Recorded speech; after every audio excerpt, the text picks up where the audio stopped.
দেখো, সমস্ত চাকরি প্রার্থী যারা আছো, যারা সরকারি চাকরির পরীক্ষা দিচ্ছ বা দেবে ভাবছো, স্বপ্ন পূরণ করার পথে তোমরা, তাদের জন্য একটা ছোট্ট শর্ট ট্রিক্সের একটা ম্যাথ, একদম ফ্র্যাকশন অফ সেকেন্ড।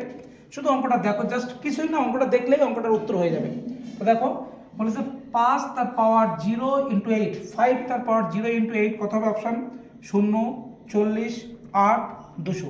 কী হবে? তো শুধু জেনে রাখো, কোনো কিছু পাওয়ার সে যত বড়ই সংখ্যা হোক না কেন, তার পাওয়ার যদি 0 হয় তার মান 1 হবে। অত কিছু ভাবার দরকার নেই, কী হবে শূন্য, তার কী হবে, এরকম কিছু করার কোনো ভাবনার দরকার নেই। পৃথিবীতে যত বড় সংখ্যাই হোক না কেন, তার পাওয়ার যদি 0 দেওয়া হয় তার মান 1। তাহলে 5 তার পাওয়ার 0, তার মানে 1 ইন্টু 8, তাহলে কত উত্তর হবে? 8। তাহলে সঠিক উত্তর কি? 8। এরকম ভিডিও তোমাদের আসবে, তোমরা দেখো, দেখতে থাকো, খুব ভালো লাগবে, এবং লাইক, কমেন্ট, শেয়ার অবশ্যই করবে।